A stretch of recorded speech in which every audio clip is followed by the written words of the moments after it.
ఓం మహాగణాధిపతయే నమః. ఓం గురుభ్యో నమః. ఓం శ్రీమాత్రే నమః. అరుణాం కరుణాతరంగితాక్షీం ధృతపాశాంకుశపుష్పబాణచాపాం అనిమాదిభిరావృతాం మయూకైః అహమిత్యేవ విభావయే భవానీం. శ్రీమాత్రే నమః.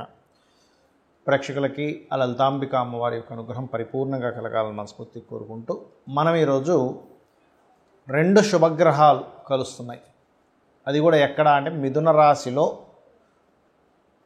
శుభగ్రహం 1 గురువు, రెండవది శుక్రుడు. ఈ 2 శుభగ్రహాలు కలిసినప్పుడు ద్వాదశ లగ్నాల వారికి ఎటువంటి ఫలితాలు ఉంటాయి?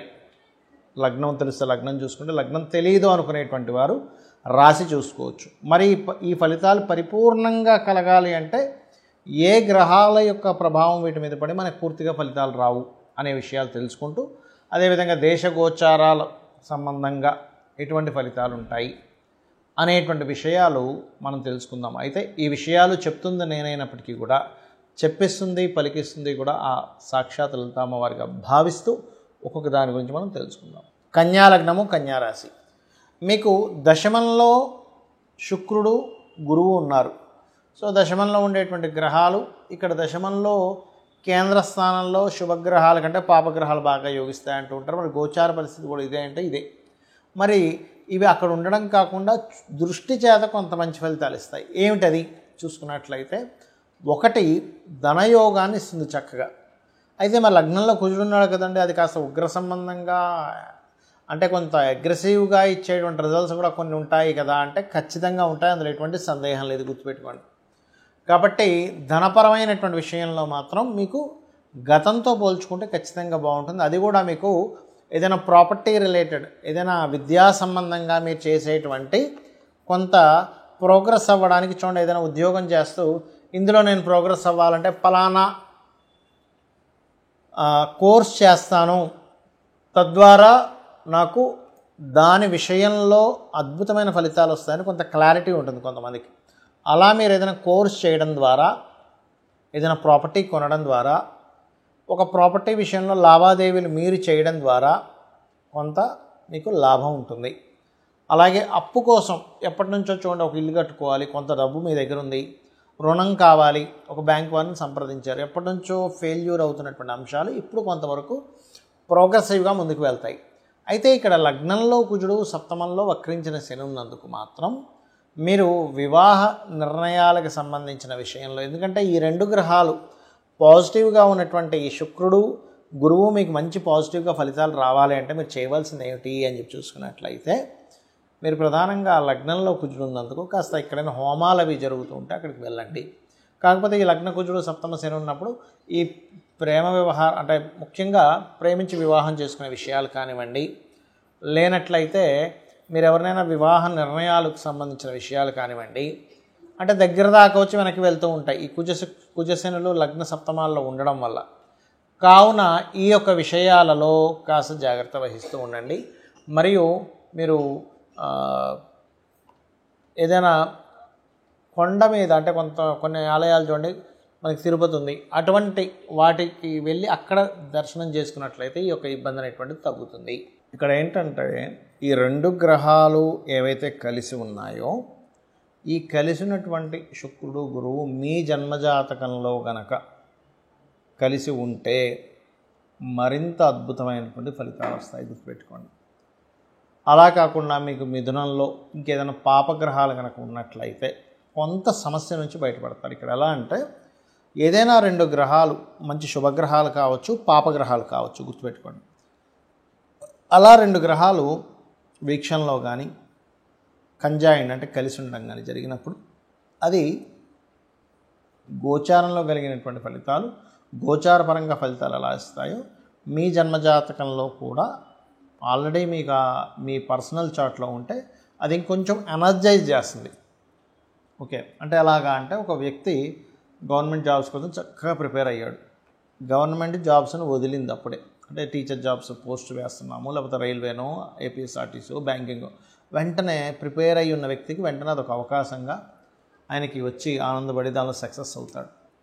అదేవిధంగా కొన్ని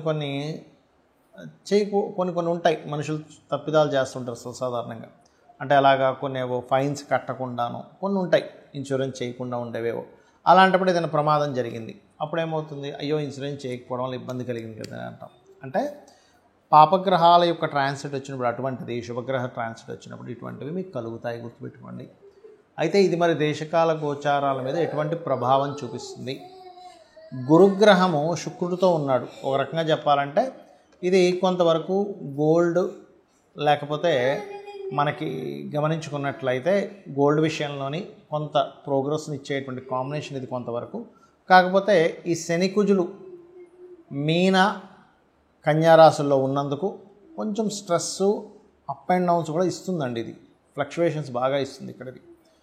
దీంతోపాటు గురు సమానులు లేదా టీచర్స్కి, అందులో ముఖ్యంగా స్త్రీ సంబంధంగా, స్త్రీ మూలక సంబంధంగా గురువులకి, లేకపోతే ఆల్రెడీ స్త్రీలు గురుత్వ సంబంధించిన వాటిలో ఉండేటువంటి వారికి కొంత ఇబ్బందులను ఎదుర్కొనేటువంటి యోగాన్ని ఇస్తుంది. అంటే గురుత్వ సంబంధించిన వాటిలో బ్రాహ్మణ్స్కి కావచ్చు, పురోహితులకు కావచ్చు, గురువులుగా చలామణి అవుతున్నటువంటి వారికి కావచ్చు, లేకపోతే మంచి ఆధ్యాత్మిక రంగాల్లో ఉండేటువంటి వారి మీద కొంతవరకు బురద జల్లేటువంటి విషయం కావచ్చు.